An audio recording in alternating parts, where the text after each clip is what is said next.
Hi students. So we were discussing about lymph in the animal tissue chapter. So in the last video lecture I have already started and I have given a overview about the lymph. So today we'll discuss the lymph in detail and we'll see the next tissue, that is your nervous tissue, and then we will finish the chapter. So after the nervous tissue our chapter will be finished today. So let's start. Lymph. Lymph, what we have discussed already, that lymph is actually a vascular connective tissue, just like the blood.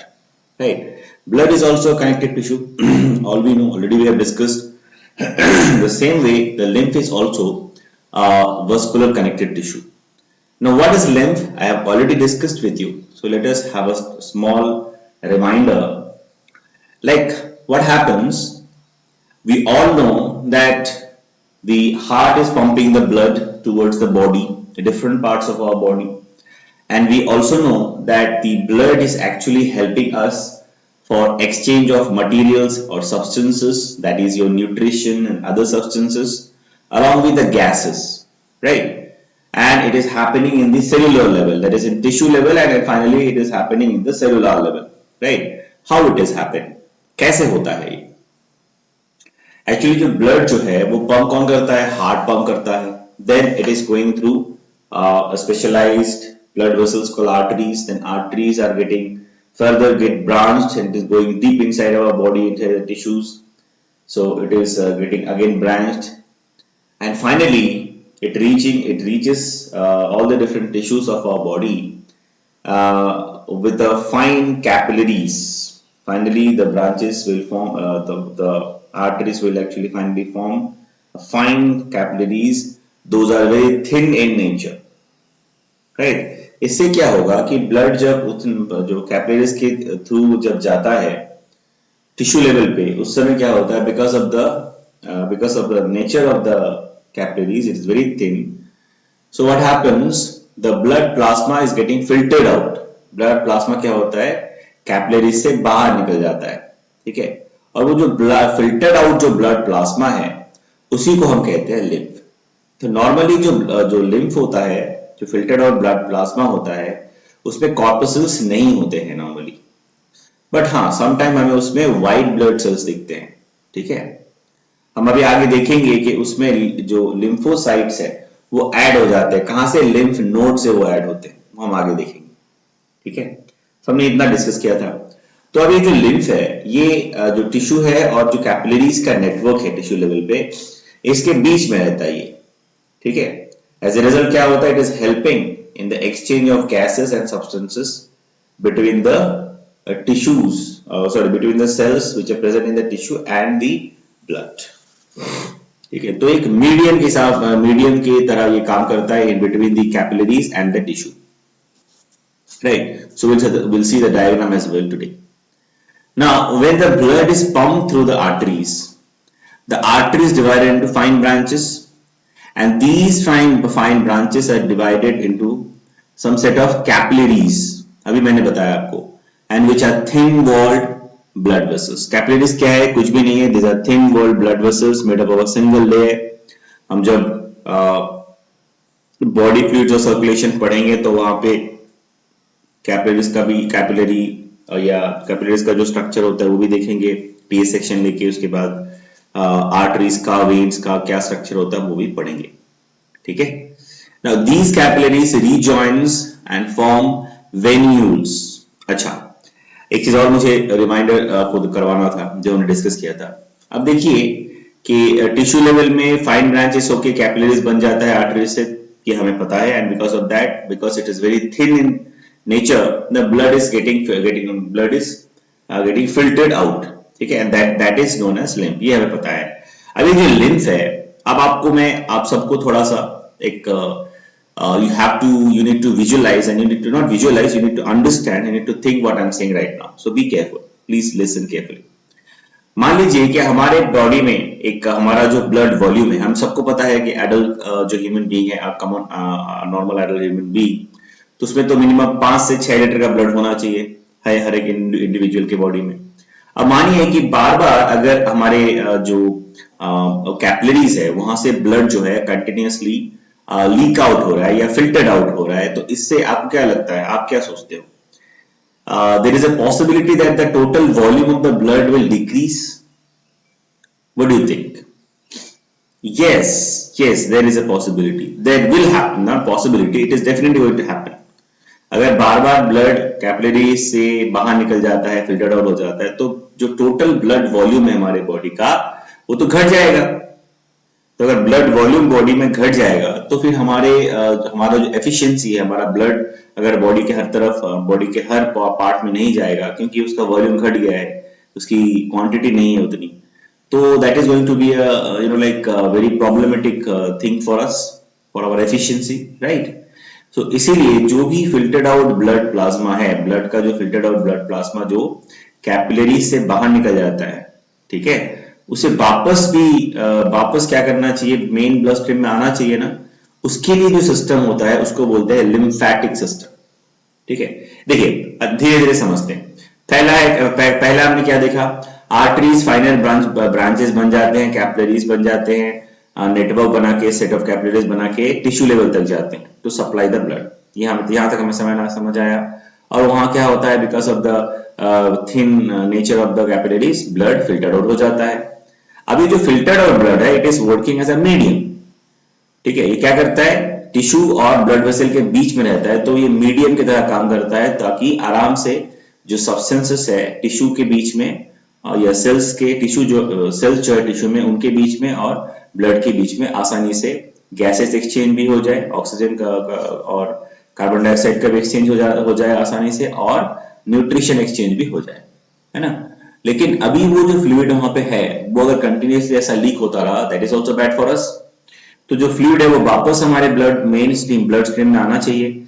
इसके लिए this process there is one more system, okay? उसमें क्या होता है, जैसे कि अभी capillaries fine branches था, उसी तरह से ये जो लिम्फ है उसको कलेक्ट करने के लिए फाइन ब्लड वेसल्स होते हैं, उसको वो भी आपके कैपिलरीज टाइप के होते हैं। देन वो सारे कैपिलरीज क्या करते हैं, फिर से रीजॉइन हो जाते हैं और क्या बनाते हैं, वेन्यूल्स, और वेन्यूल्स रीजॉइन करके क्या बन जाता है, वेन्स। और हम सबको पता है कि आर्टरीज ब्लड को बॉडी की तरफ लेके जाता है और वेन्स बॉडी से ब्लड को हार्ट की तरफ लेके आता है, ठीक है? तो जो भी फिल्टर्ड आउट ब्लड है, जो भी प्लाज्मा, जो ब्लड प्लाज्मा है, फिल्टर्ड आउट ब्लड प्लाज्मा है, जिसको हम लिम्फ कहते हैं, that will be first of all that will be collected by the finer capillaries. Then these capillaries rejoin and it will transfer that lymph into venules. Then from venules it will go to the veins, and from the veins directly again it is poured back inside our main blood stream. इससे क्या होता है कि हमारा जो total blood volume है वो maintain रहता है, ठीक है? I hope it is clear. Let us read the next point. When the blood is in the capillaries, that is a thin-walled blood vessel, plasma get filtered and this filtered liquid get accumulated in the interstitial region of the tissue. ठीक है? So I already discussed with you कि interstitial region क्या होता है, मैंने आपसे बात किया है. I believe all of you remember that. Interstitial tissue मतलब interstitial region मतलब टिश्यू और जो ब्लड कैपिलरी उसके बीच में जो जगह है उसे बोलते हैं interstitial region, ठीक है? Now this filtered liquid is known as lymph or interstitial fluid. तो जो filtered out blood उसे हम क्या कहते हैं, lymph कहते हैं, और क्या कह सकते हैं, interstitial fluid भी कह सकते हैं, क्योंकि interstitial region में रहता है, इसलिए इसको क्या कह सकते हैं, interstitial fluid.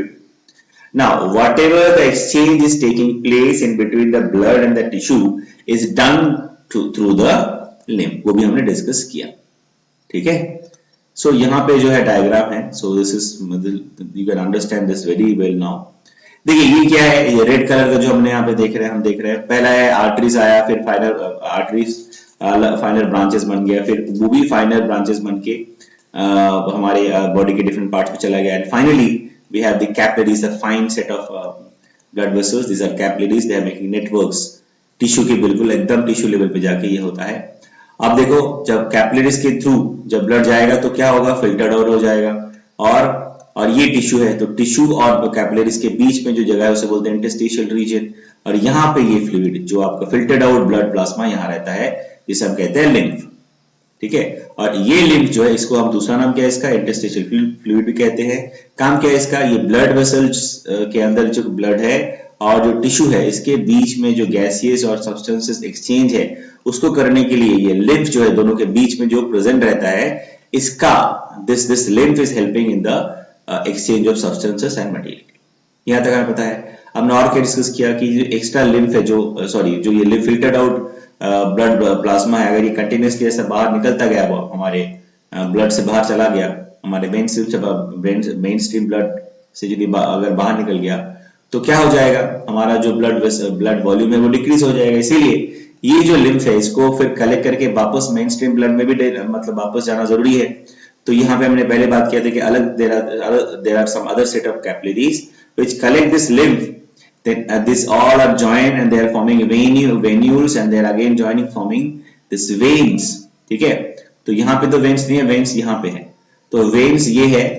और पहले क्या होता है, पहले ये जो कैपिलरीज है, बहुत सारे छोटे fine capillaries just like this one, they actually collect this lymph and there lot of capillaries they will actually form and they will join and they will form a junction and there is an area that is called lymph nodes। बहुत सारे capillaries जो है वो एक जगह पे जब join करते हैं, उसे हम कहते हैं लिम्फ नोड्स।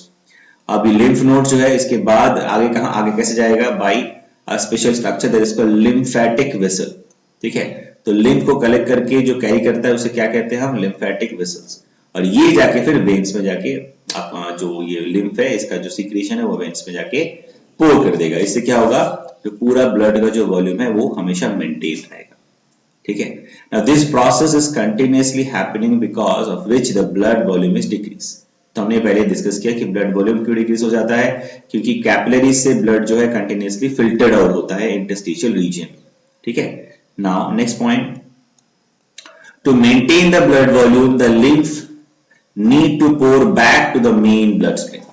हमने वही बात किया कि ब्लड वॉल्यूम को मेंटेन करने के लिए जो लिम्फ है वो वापस मेन ब्लड स्ट्रीम में आना चाहिए, है ना। इसके लिए क्या करना है, for that purpose there are lymphatic vessels are present. अभी हमने देखा ना कि जो भी लिम्फ है, जो फिल्टर्ड आउट ब्लड है, उसको वापस मेन स्ट्रीम ब्लड में डालने के लिए there are other set of capillaries like structures are present, those are called lymph vessels, lymphatic vessels और लिम्फ वेसल्स। ठीक है, देखो बहुत सारे लिम्फ जैसे कैपिलरीज जो है वो बहुत सारे आर्टरी से वो ब्रांच होके, फाइन ब्रांचेस होके आपके कैपिलरीज बने हैं। बिल्कुल वैसे ही बहुत सारे फाइन जो आपके लिम्फेटिक वेसल्स है या कैपिलरीज टाइप स्ट्रक्चर्स है, वो क्या करेंगे, लिम्फ को कलेक्ट करेंगे और वो रीजॉइन होंगे, और वहां पे जहां पे रीजॉइन होंगे वहां पे एक नोड जैसा स्ट्रक्चर बनता है, उसको हम बोलते हैं lymphatic nodes.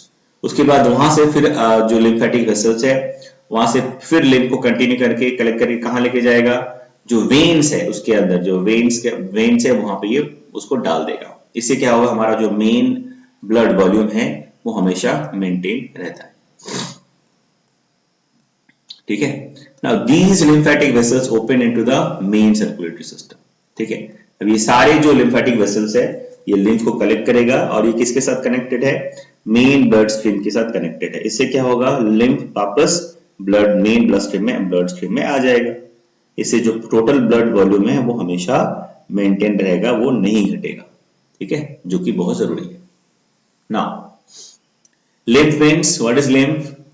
Lymph have plasma where protein is absent and there is no corpuscles।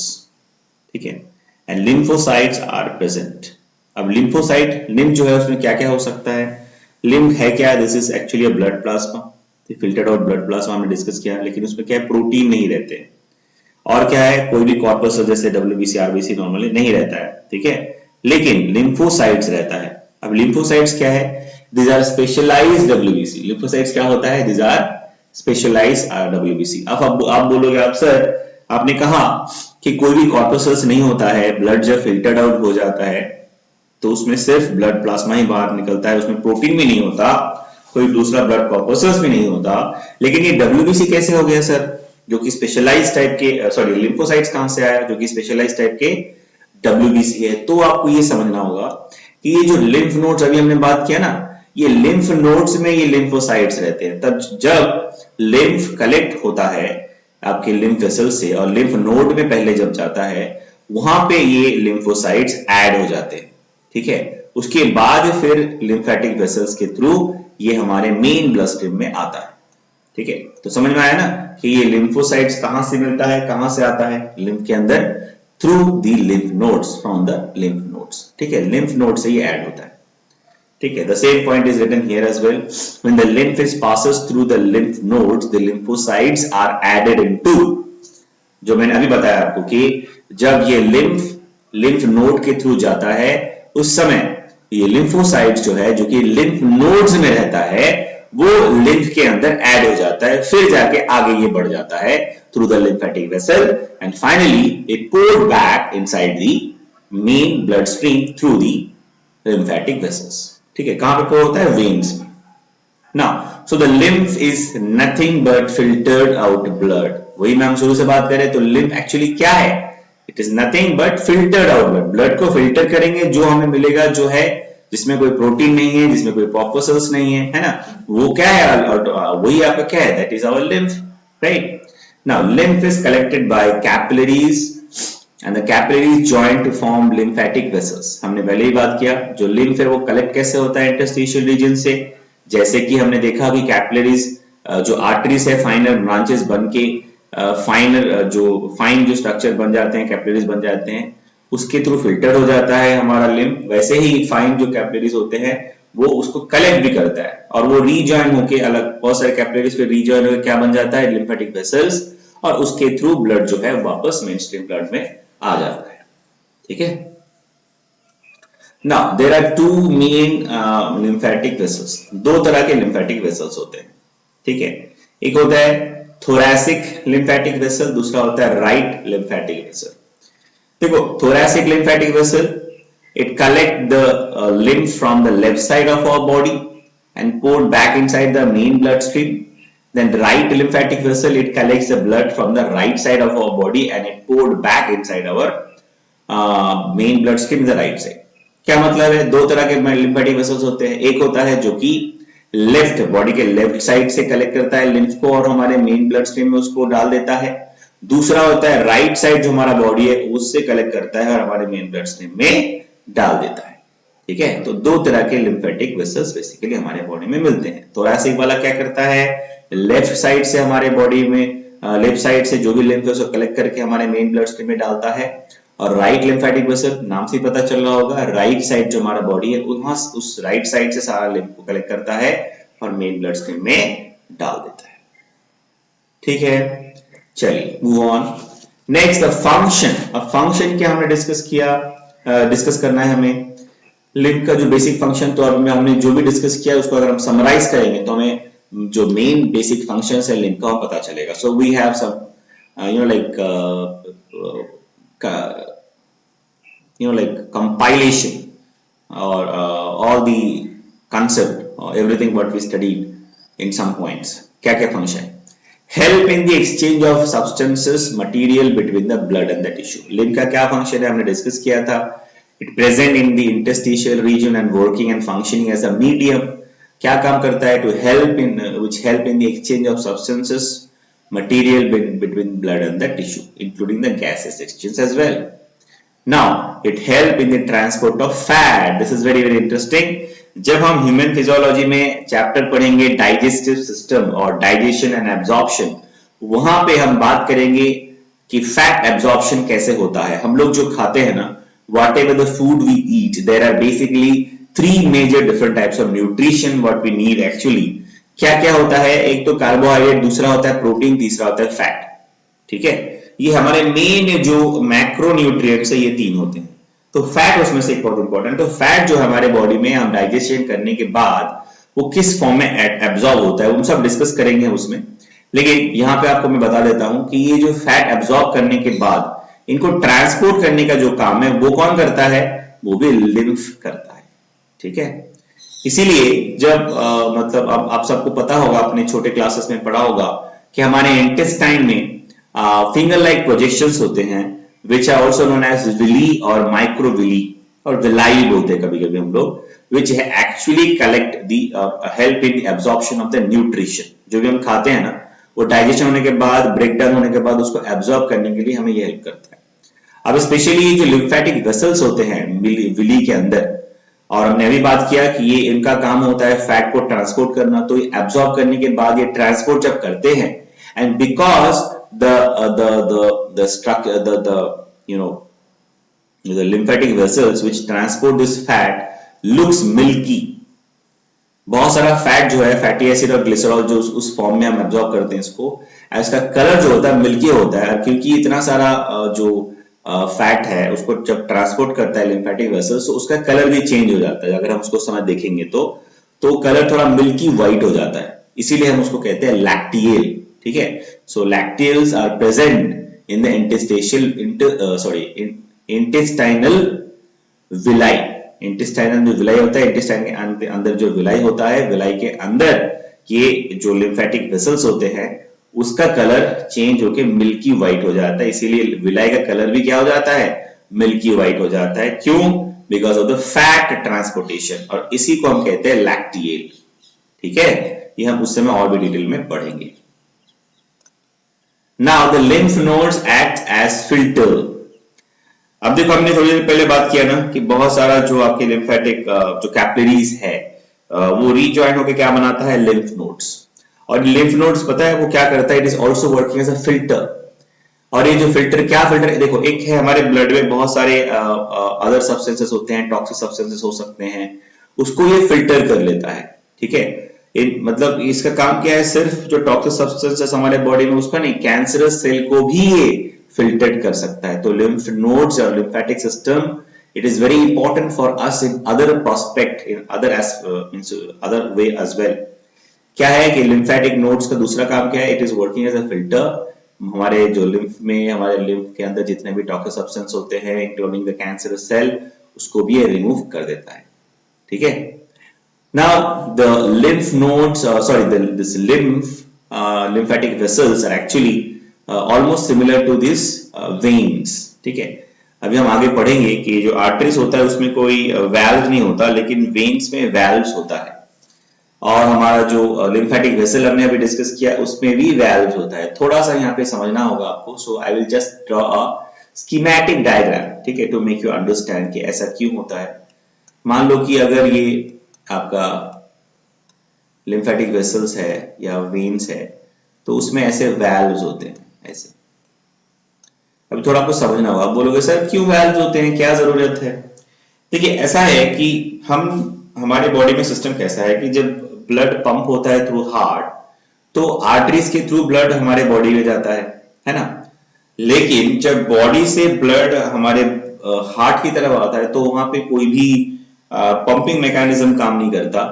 तो उससे क्या हो सकता है कि, क्योंकि मान लीजिए कि अगर ब्लड जो है वो ऑपोजिट टू ग्रेविटी मूव करता है, मतलब हमारे हमारे अगर लेग से ब्लड अगर हमारे अपर पार्ट ऑफ जो बॉडी है वहां तक अगर आना होगा, तो वहां पे कोई पंपिंग सिस्टम तो है नहीं। Only because of the normal normalise pressure, blood जो है वो धीरे धीरे क्या होगा, मान लीजिए कि ब्लड मान लीजिए कि ब्लड यहां पे है लोअर पोर्शन में, तो ब्लड यहां से मूव करके यहां तक आ गया, तो चांसेस है ना कि ब्लड वापस नीचे मूव कर सकता है, बैकवर्ड फ्लो हो सकता है। तो उसको रोकने के लिए ब्लड जब मतलब इस पोजीशन से इस पोजीशन में आ जाएगा, तो ये जो वाल्व है यहाँ पे ये ऑटोमेटिक क्लोज हो जाता है। इससे क्या होगा, ब्लड यहाँ मतलब इस पोजीशन से नीचे की तरफ बैकवर्ड फ्लो नहीं कर पाएगा। फिर जब ऑटोमेटिकली यहाँ पे ऊपर आएगा, उसके बाद फिर ये जो वाल्व है वो बंद हो जाएगा, ताकि ब्लड मतलब वापस बैकवर्ड फ्लो ना हो। इस तरह से धीरे धीरे हमारा जो ब्लड है वो वेन्स और वेन्यूल से या लिम्फेटिक नोड से हमारे बॉडी के अपर पोर्शन या different parts of our body it is going. ठीक है, इसीलिए जो है ना आपके लिम्फेटिक वेसल्स या वेन्स में वैल्व्स होते हैं, दिस इज द रीजन। लेकिन आर्टरीज में वैल्व्स नहीं होता है। ठीक है, so I hope you have understood. Next, they are very similar to the veins because they also have valves, but the number of valves are more compared to veins। देखो valves veins में भी होता है और valves आपके lymphatic vessels में भी होता है, लेकिन lymphatic vessels में valves का नंबर ज्यादा होता है compared to the veins। veins में valves जितने होते हैं उससे ज्यादा valves किसमें होते हैं, lymphatic vessels में। ठीक है, So this we'll discuss all the things in detail when the chapter will come, that is your body fluids and circulation. वहां पे हम और डिस्कस करेंगे इसको डिटेल में, ठीक है. Let's move on. Now will talk about the next tissue, that is your nervous tissue. देखिए सबसे पहले आपको ये समझना होगा कि नर्वस टिश्यू जो है ना, this are highly specialised tissue. अब देखो इतना आपको आपने पढ़ा होगा लोअर क्लासेस में कि नर्व्स मतलब क्या है, न्यूरॉन्स की हम बात कर रहे हैं, तो आपको बेसिक आइडिया न्यूरॉन्स के बारे में है. तो हम यहाँ पे थोड़ा सा न्यूरॉन्स के बारे में हम थोड़ा ही पढ़ेंगे जितना जरूरी है. यहाँ पे मैंने आपको शुरू से मैं आपको बता रहा हूँ कि जो भी टिश्यूज हम यहाँ पढ़ रहे हैं, we only need to have a basic idea about the tissue right now. और हम जब आगे जाएंगे, हम आगे ये चैप्टर आएगा ह्यूमन फिजियोलॉजी में, जैसे नर्वस सिस्टम, बॉडी फ्लूइड्स, वहां पे हम सब ये सारी चीजें हम डिटेल में पढ़ने वाले हैं. तो यहाँ पे इसलिए हम ज्यादा डिटेल में नहीं पढ़ रहे, ठीक है. जो बेसिक है वो समझेंगे. तो नर्वस टिश्यू क्या है? It is a highly specialised tissue, ठीक है. काम क्या है नर्वस टिश्यू का, हम सबको पता है. It conduct the nerve impulse, ठीक है. जो भी एक्सटर्नल स्टिमुलस होता है, वो जो हमारे मतलब because of the external stimulus the neuron will generate the impulse, and the impulse will transport it throughout the network of the neurons, and finally it will reaches through the spinal cord to the CNS, and we can realize what is happening, ठीक है. तो हमें पता है कि nervous tissue जो है वो इंपल्स जनरेट करता है और वो क्या करेगा, CNS तक भेज देगा. इससे क्या होगा, हम सेंस कर सकते हैं कि what is happening surrounding our environment. इसका उल्टा भी हो सकता है, कभी कभी आपके नर्वस सिस्टम जो है वो सेंट्रल नर्वस सिस्टम से सिग्नल जो है नर्व जो है वो कहाँ लेके जाता है, सेंस ऑर्गन तक भी लेके जाता है. तो तीन तरह के नर्व्स होते हैं, आपको पता होगा. एक होता है सेंसरी नर्व, दूसरा होता है मोटर नर्व, तीसरा होता है मिक्स नर्व, ठीक है. हम आगे थोड़ा देखेंगे उसके बारे में. अब देखो ये जो नर्व टिश्यू है, ठीक है, बेसिकली ये जो नर्व टिश्यू है, it is made up of 2 types of cell. हमें पता है कि टिश्यू मतलब क्या है, it's a collection of cells which coming together and functioning a common function, right. तो उसमें सेल्स जो है वो एक सिमिलर टाइप के भी हो सकते हैं और डिफरेंट टाइप के हो सकते हैं. तो यहाँ पे 2 अलग अलग तरह के सेल है. पहला है न्यूरॉन सेल, जिसके बारे में हमें काफी पता है पहले से. दूसरा क्या है, न्यूरोग्लिया सेल, और what we call them normally glia cell, glial cell बोल सकते हैं, ठीक है. अब देखो ग्लियल सेल जो है, इसका नाम है ग्लिया. ग्लिया से पता चलता है इसका नाम जो है लैटिन से आया है, ग्लिया. ग्लिया मतलब ग्लू. मतलब ये जो आपकी ग्लियल सेल होते हैं, जो न्यूरोग्लिया होता है, they are number is more compare to the neurons. मतलब जहां पे न्यूरॉन्स रहेगा वहां पे आपको ग्लियल सेल मिलेगा. तो glial cell are present everywhere. They are most abundant they are actually most abundant compare to the neuron. Neuron से भी ज्यादा नंबर किसका होता है, ग्लियल सेल का. हम आगे पढ़ेंगे कि इसका क्या फंक्शन है, ठीक है. Now the neurons have many processes. अब देखो न्यूरॉन जो है उसके तो बहुत सारे प्रोसेसेस हैं, ठीक है. न्यूरॉन का पार्ट हमने देखा होगा, उसका पार्ट जो है साइटोन होता है, मेन पार्ट, ठीक है, सेल. और उसपे बहुत सारे प्रोसेसेस होते हैं. और वो सारे प्रोसेसेस हम क्या कहते हैं, डेंड्राइट्स. क्या काम है वो प्रोसेसेस का, सारे प्रोसेसेस का क्या काम है, क्या फंक्शन है. It collect the like stimulus और and it send to the next part, ठीक है. So the neurons have many processes which help to collect the stimulus from the sensory organ or from the CNS, that is your central nervous system, which also known as dendrites, ठीक है. तो diagram देखेंगे तो और clear हो जाएगा. तो यहाँ पे देखिए, तो डायग्राम देख के हम डिस्कस कर लेते हैं एक करके सारी चीजें. then you can see the points as well, you can pause and write the points. तो न्यूरॉन जो होता है उसका बेसिकली बहुत सारा पार्ट होता है. पहला जो है सेल बॉडी सेल पार्ट, उसे बोलते हैं साइटोन, ठीक है. यहाँ पे आप देख सकते हो. And it is having lot of processes. Can you see the processes? There are many because a lot of processes, multiple processes are there. These processes are called dendrites. काम क्या इनका आप देख सकते हैं, आप एरो देखिए मैंने समझाया कि it collect the stimulus, ठीक है. And the cell which is present in the cyton, the cyton part, it is having nucleus. It is nucleated, इसमें nucleus होता है. और साइटोप्लाज्म में क्या होगा, बहुत सारे आपको ग्रैन्यूल लाइक स्ट्रक्चर मिलेंगे, ठीक है. उसको हम बोलते हैं Nissls granules. अब ये Nissls granules क्या है? These are nothing but ER, fragments of ER. What is ER? Endoplasmic reticulum. तो fragments of ER जो होता है वो प्रेजेंट होता है साइटोप्लाज्म में. साइटोन के पार्ट में, उसको हम बोलते हैं निसल्स ग्रैन्यूल्स, ठीक है। अब one of the dendrite will extend and form a long structure which is connected from the साइटोन। साइटोन से एक लॉन्ग स्ट्रक्चर निकलेगा, ठीक है, एक्सटेंडेड स्ट्रक्चर हमें दिखेगा, उसको हम बोलते हैं एक्सॉन। क्या बोलते हैं हम उसे? Axon. You can see here this is called axon. Now the axon are having covered or axons are covered and this covered structure is called myelin sheath. अब देखो एक्सॉन दो तरह के हो सकते हैं, एक तो कवर हो सकता है जिसको अगर कवर है, माइलिन शीट अगर से कवर है अगर एक्सॉन, तो उसे बोलते हैं माइलिनेटेड एक्सॉन, ठीक है। और अगर कवर नहीं है तो नॉन माइलिनेटेड, ठीक है। अब ये जो माइलिनेटेड एक्सॉन है, इसके अगर हम ध्यान से देखोगे उसके नीचे हमें, उसके अंदर हमें क्या मिल रहा है? एक तरह का सेल्स हमें दिखता है। उस सेल का नाम क्या है? स्वान सेल, ठीक है। अब ये स्वान सेल ही हेल्प करता है माइलिन शीट को सीक्रेट करने के लिए, ठीक है। माइलिन शीट बनने के लिए स्वान सेल एक्चुअली हेल्प करता है, राइट। और क्या हमें दिखेगा? The myelin sheet is the myelin sheet what we can see, these are not continuous. देखो अब बीच बीच में गैप है, this myelin sheet are not continuous, there gap is present. तो जहां जहां पे गैप है उसको हम बोलते हैं नोड्स ऑफ रैनवीर। क्या बोलते हैं हम उसे? नोड्स ऑफ रैनवीर, ठीक है। Now after that at the end part, ठीक है, एंड पार्ट जो होगा एक्सॉन का, it is extended with branches and sub branches, and at the end of those branches there are small swelling or bulb like structures are present. Those bulb like structure are known as axon end bulb. क्या बोलते हैं उसे? axon end bulb, ठीक है। अभी जो axon end bulb है, इसमें क्या रहता है? इसके अंदर रहता है neurotransmitter which help in the transmission of the impulse from one neuron to the next neuron. अब देखो ये जो न्यूरॉन का जो लास्ट पार्ट हमने देखा, जो एक्सॉन एंड बल्ब जो कि थोड़ा स्वेल होता है, इसके अंदर न्यूरोट्रांसमीटर्स होता है, ठीक है। और ये क्या करता है? It is helping to transfer the impulse which is coming all the way from this cyton part to here this in this area, it will transfer to the next neuron with the help of this neurotransmitter. अब देखो एक neuron से दूसरे neuron के बीच में जो जगह होता है उसको बोलते हैं सिनैप्स, ठीक है। तो हम डिस्कस करेंगे जब वो चैप्टर आएगा डिटेल में कि वो न्यूरोट्रांसमीटर कैसे इंपल्स को एक न्यूरॉन से दूसरे न्यूरॉन में ट्रांसफर करता है, किस तरह से वो होता है वो देखेंगे, ठीक है ना। अपार्ट फ्रॉम दैट, जो एक्सॉन एक्सटेंडेड एक्सॉन पार्ट है, उसके अंदर जो साइटोप्लाज्म का पार्ट वो प्रेजेंट रहता है, उसको हम बोलते हैं एक्सोप्लाज्म, ठीक है। तो जो साइटोप्लाज्म जो आपके एक्सॉन पार्ट में रहता है उसे हम बोलते हैं एक्सोप्लाज्म, ठीक है।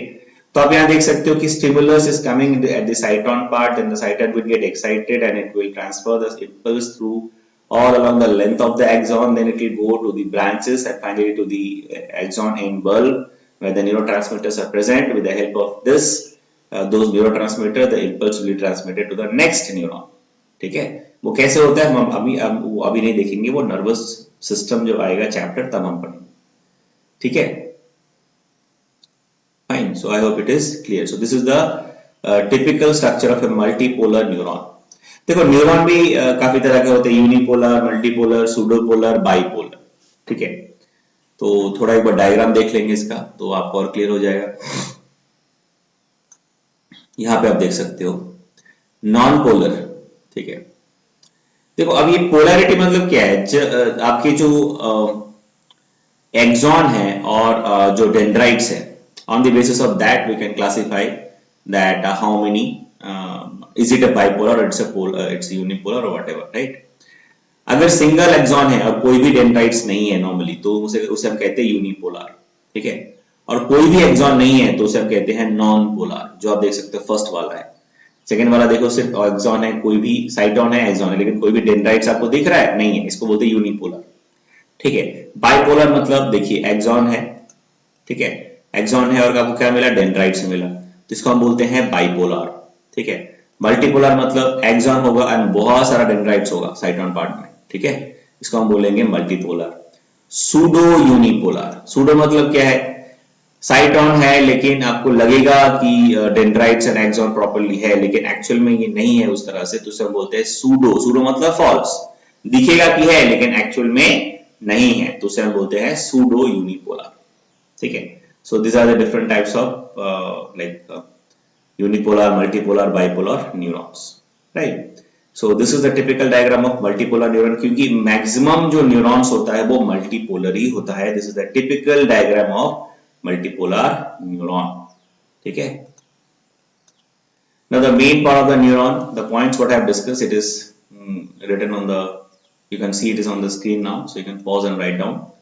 The main part of the neuron is cyton, which is nucleated. The cyton is having a long extended part known as axon. We have already discussed that. So you can pause and you can write. Now the conduction is is actually direction specific. हमने देखा कि cyton से जो stimulus है वो accepted or received हुआ, उसके बाद it is what is happening after that is getting transferred to the axon part. From there it is going towards the axon end bulb, and from there to the next neuron, that is the cyton part, and from there to axon, then axon end bulb. So this is direction specific. पहले cyton में जाएगा, cyton में आता है, उसके बाद वहां से axon, उसके बाद axon end bulb, वहां से फिर next neuron में भी cyton part में जाएगा, वहां से फिर axon, उसके बाद जो आपका end bulb है, axon end bulb वहां तक, and this will continue. So it is direction specific. So dendrites collect the stimulus, then the axon takes it away from the cyton. Right? We have seen it in the diagram as well. Now the axon is covered with myelin sheath, right? And the myelin is secreted by some special type of cell that is called glia cell, and the myelin sheath act as an insulator, and it is secreted by the glia cell and are present surrounding the myelin sheath. अभी जो Schwann cell है ना, वो भी एक तरह का glia cell. तो आप कंफ्यूज मत होना ना कि यहाँ पे ग्लिया सेल बोल रहे हैं.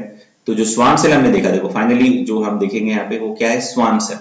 सो द स्वान सेल जो प्रेजेंट रहता है, which is actually secreting the myelin sheath, which are also basically what, the swan cells are basically what, they are glia cells, these are neuroglia. ठीक है.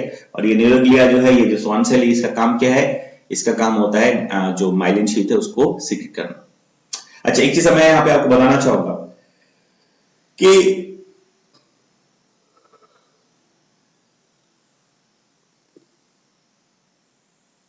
जो impulse का कंडक्शन होता है, ठीक है, through the length of the axon. अभी देखो ये नॉर्मल दो कंडीशन होते हैं, एक होता है माइलिनेटेड हो सकता है, एक होता है नॉन माइलिनेटेड. अगर माइलिनेटेड है तो गैप रहता है एक मतलब माइलिन शीथ के बीच में. तो क्या होगा, इंपल्स जो होगा, थोड़ा सा वापस चलते डायग्राम में तो समझ में आएगा आपको. देखिए इंपल्स जो होगा, अब यहां पे आया, इंपल्स क्या करेगा, ऐसे मूव करेगा. ठीक है, इंपल्स क्या करेगा, ऐसे मूव करेगा, एक नोड ऑफ रैनविड्थ से दूसरे नोड ऑफ, मतलब ऐसे जंप करेगा इंपल्स.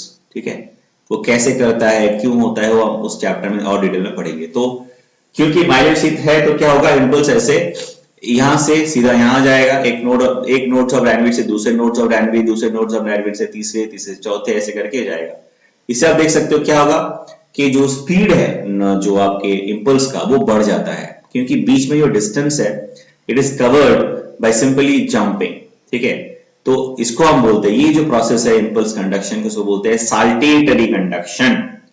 और ये हमें किस में मिलेगा, we can see it is in case of myelinated axon.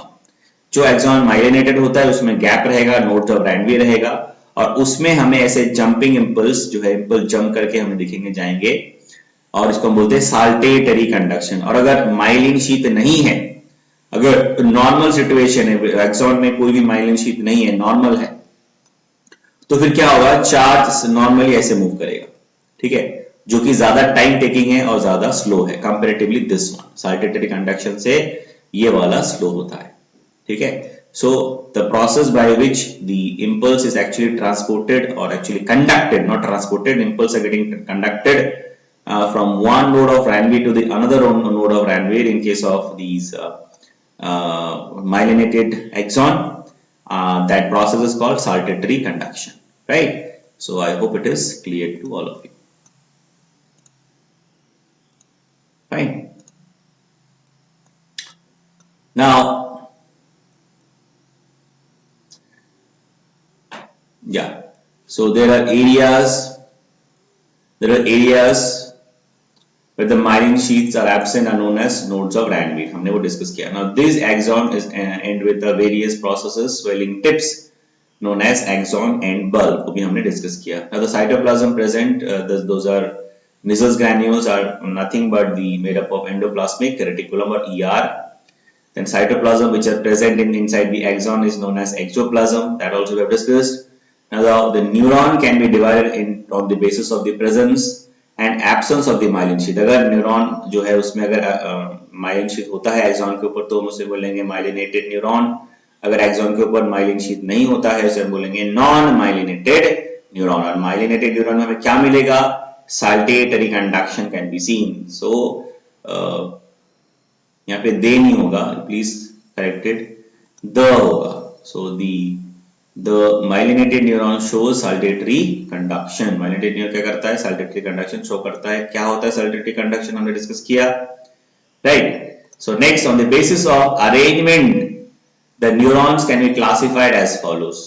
ठीक है, अब देखो हमने पहले भी डिस्कस किया, आपको भी पता है कि तीन तरह के बेसिकली न्यूरॉन्स होते हैं, सेंसरी न्यूरॉन, दूसरा होता है मोटर न्यूरॉन, तीसरा होता है मिक्स्ड न्यूरॉन। तो बेसिकली होता क्या है? सेंसरी न्यूरॉन्स हमको पता है, it is collecting the impulses from the sense organ and sending into the neuron, sorry CNS, that is central nervous system, then we can sense the things, right. और motor neurons मतलब उल्टा होता है, CNS से sense organ तक impulse आता है। ठीक है, तो हमको पता है ना कि जो इंपल्स हमने डिस्कस किया था, जो इंपल्स है वो एक डायरेक्शन स्पेसिफिक होता है, मतलब साइटोन से एक्सॉन की तरफ मूव करेगा। तो इसका मतलब क्या है? जो रिसीवर एंड होगा, जहां से स्टिमुलस आएगा उस तरफ साइटन रहेगा, है ना। थोड़ा यहाँ पे समझिए इस चीज को, ये बहुत इंपॉर्टेंट है। बिकॉज ऑफ अरेंजमेंट, जो न्यूरॉन्स होता है वो बिल्कुल ऐसे अरेंज होता है। किसके? कौन से neuron? Sensory neuron. Sensory neurons पे जो साइटोन होगा वो कहां पे होगा? सेंस ऑर्गन की तरफ होगा, और वहां से फिर किस तरफ जाएगा? वो सीएनएस की तरफ। इसको हम बोलेंगे सेंसरी नर्व। और मोटर नर्व क्या होगा? उल्टा, क्योंकि सिग्नल कहां से आ रहा है, इंपल्स कहां से आ रहा है? सीएनएस से आ रहा है, तो साइटोन किस तरफ होगा? सीएनएस की तरफ होगा। ठीक है, और एक्सॉन किस तरफ होगा? सेंस ऑर्गन की तरफ होगा। ठीक है, इसको बोलते हैं मोटर नर्व। ठीक है, ये मोटर न्यूरॉन। तीसरा होता है मिक्स टाइप। इसमें क्या होगा? दोनों तरह के ही न्यूरॉन आएंगे। ठीक है, ठीक है, एक न्यूरॉन जो उसका साइटोन सीएनएस की तरफ होगा, दूसरा न्यूरॉन का साइटोन किस तरफ होगा? सेंस ऑर्गन की तरफ होगा। ऐसा न्यूरॉन अगर जिसमें दोनों अरेंजमेंट है उसको बोलते हैं मिक्स्ड नर्व। ठीक है, ऐसा अगर नर्व है उसको हम क्या बोलेंगे? Mixed nerve, right. नेक्स्ट हमने और क्या डिस्कस किया कि देयर आर ग्लियल सेल और neuroglia which are present, and मतलब ऐसे कि कैसा है ना, थोड़ा सा आपको देखना होगा। मान लीजिए कि अगर यहाँ पे न्यूरॉन है, जस्ट मैं बता रहा हूं कि if this is a neuron, so it is surrounded by this glial cell। हर जगह पे इसके चारों तरफ ग्लिया सेल रहेगा, इधर उधर हर जगह पे ग्लिया सेल रहेगा। ठीक है, तो अगर एक न्यूरॉन है तो उसके आप 4-5 आप मान सकते हो बहुत सारे ग्लिया सेल रहते हैं। इसीलिए ग्लिया सेल का जो नंबर है वो हमेशा ज्यादा होता है, they are most abundant compare to the neurons. ठीक है, और ग्लू क्यों कहते हैं? क्योंकि जहां जहां न्यूरॉन होगा वहां पे ये आपके ग्लिया सेल से वो वहां उनकी उसके साथ अटैच रहते हैं, इसीलिए इसको बोलते हैं, इसीलिए इसका नाम है ग्लिया सेल, और इसका मतलब होता है ग्लू, अटैच रहना। ठीक है, now there are 3 types of glia cell. कितने तरह के ग्लिया सेल होते हैं? 3 तरह के। I will show you the diagram as well, don't worry. Microglia, पहला क्या होता है? माइक्रोग्लिया पहले पढ़ लेते हैं, उसके बाद after that I will show the diagram. Now these are small cells. Microglia क्या होता है? छोटे होते हैं। और क्या होता है? They are phagocytic in nature. काम क्या होता है इनका? इनका काम होता है like they help in engulfing. यहाँ पे मैंने शायद नहीं लिखा, so you please write down engulf. It help in engulf the foreign particle. जो भी हमारे बॉडी में फॉरेन पार्टिकल्स आते हैं, मे बी बैक्टीरिया, वायरस, जो भी है, which can cause disturbance और which can actually harm our neurons, उसको ये क्या करेगा? ये सारे जो माइक्रोग्लिया सेल है उसको वो एनगल्फ कर लेगा और उसको डाइजेस्ट करके उसको खत्म कर देगा, किल कर देगा। ठीक है, तो उसका मेन फंक्शन क्या होगा माइक्रोग्लिया का? They are phagocytic in nature and help in protection इनका मेन फंक्शन, राइट। दूसरा क्या है? नेक्स्ट टाइप का जो आपका what is that glia cell, that is astroglia. नाम से पता चलेगा, एस्ट्रो मतलब स्टार के जैसे, मतलब इसमें होता क्या है? दे आर स्टार शेप, पहला तो। दूसरा क्या होता है? There are long processes. Star shape होता है, बहुत सारा प्रोसेस होता है which help to hold the blood vessels and the nerve together। ठीक है, अब देखो ये बहुत सारे जो नर्व जहां पे रहते हैं, ये ग्लिया सेल वहां पे रहता है, एस्ट्रोग्लिया। इनका काम क्या होता है कि न्यूरॉन सेल और ब्लड वेसल को दोनों के एक साथ होल्ड करना, दोनों के एक साथ पकड़ के रखना, ताकि दोनों के बीच में, न्यूरॉन सेल और ब्लड वेसल के बीच में जो प्रॉपर गैसियस एक्सचेंज और सब्सटेंसेस और मटेरियल एक्सचेंज हो प्रॉपर्ली हो पाए। That was the purpose. ठीक है, अदरवाइज न्यूरॉन सेल तो सर्वाइव नहीं कर पाएगा ना। ब्लड वेसल्स को अगर ठीक से न्यूरॉन सेल के पास अगर नहीं होगा तो फिर क्या करेगा, ब्लड वेसल को भी तो न्यूट्रिशन, सॉरी न्यूरॉन सेल जो है, अगर वो ब्लड वेसल उसके पास उसके साथ नहीं रहेंगे तो उन्हें न्यूट्रिशन नहीं मिलेगा, तो न्यूरॉन सेल क्या होगा, it will die, right. So that is why this astroglia, they help to hold the blood vessels and the neurons together. ठीक है. For what purpose? For proper exchange of substances. Number third, oligodendroglia. ठीक है. Oligodendroglia क्या है? These cells are secretes, like myelin sheath. ठीक है. तो oligodendroglia क्या है? ये myelin sheath को secrete करता है. एंड हमने देखा है कि कौन सीक्रेट करता है, स्वान सेल. तो स्वान सेल जो है ना, these are nothing but one type of specialized oligodendroglia. ठीक है. तो तीन तरह के आपके ग्लियल सेल्स होते हैं बेसिकली, और न्यूरॉन्स हमने डिस्कस किया. न्यूरॉन के साथ जो ग्लियल सेल्स हमें मिलते हैं वो बेसिकली तीन तरह के होते हैं. एक होता है माइक्रोग्लिया, दूसरा होता है एस्ट्रोग्लिया, तीसरा होता है ओलिगोडेंड्रोग्लिया. ठीक है. And the neurons they don't divide. ठीक है. हमेशा याद रखना, जो न्यूरॉन्स होता है, they are highly specialised cells, they never divide. तो डिवाइड कौन करता है, only the neuroglial cells, they divide. जैसे आपने सुना होगा कि ब्रेन ट्यूमर हुआ किसी को, या कुछ प्रॉब्लम हुआ नर्व सिस्टम में, ट्यूमर हो जाता है ब्रेन ट्यूमर, तो उसमें जो ब्रेन में हमारे न्यूरॉन सेल्स होते हैं ना, वो डिवाइड नहीं करते. डिवाइड कौन करता है, surrounded by the glial cells. ठीक है. चारों तरफ आसपास क्या रहते हैं, ग्लियल से रहते हैं न्यूरॉन्स के. वो ग्लियल सेल्स से उसका नंबर बढ़ जाता है, वो अनकंट्रोल ग्रोथ हो जाता है, इसीलिए ट्यूमर फॉर्म होता है. ठीक है. So this is all about the nervous tissue. I will show you the different types of glial cells. ठीक है. तो आप देख सकते हो, these are different types of glial cells, and first one is microglia, then second one is your astroglia, and और these are astrocytes. आप देख सकते हैं एस्ट्रोग्लिया है. ठीक है. और हमने क्या देखा, एस्ट्रोग्लिया देखा, then ओलिगोडेंड्रोग्लिया देखा, ये ओलिगोडेंड्रोग्लिया है. ठीक है. and these are microglial cells. ठीक है. and these are astrocytes. ठीक है. these are astrocytes. प्रोटोसाइट जो आपके स्ट्रक्चर होते हैं, देखो स्टार शेप के होते हैं. so they are basically this many types of different types of. और एक होता है एपेंडाइम सेल भी होता है, वो हम बाद में डिस्कस करेंगे. ठीक है. so this is phagocytic, this is oligodendroglia, and this is your star shape, or what we can say astroglia. ठीक है. So further you can refer the books for further studies what I have already suggested. So by this we have finished the different types of tissues, animal tissues, and the chapter is also closed, and we will study only this much in this chapter.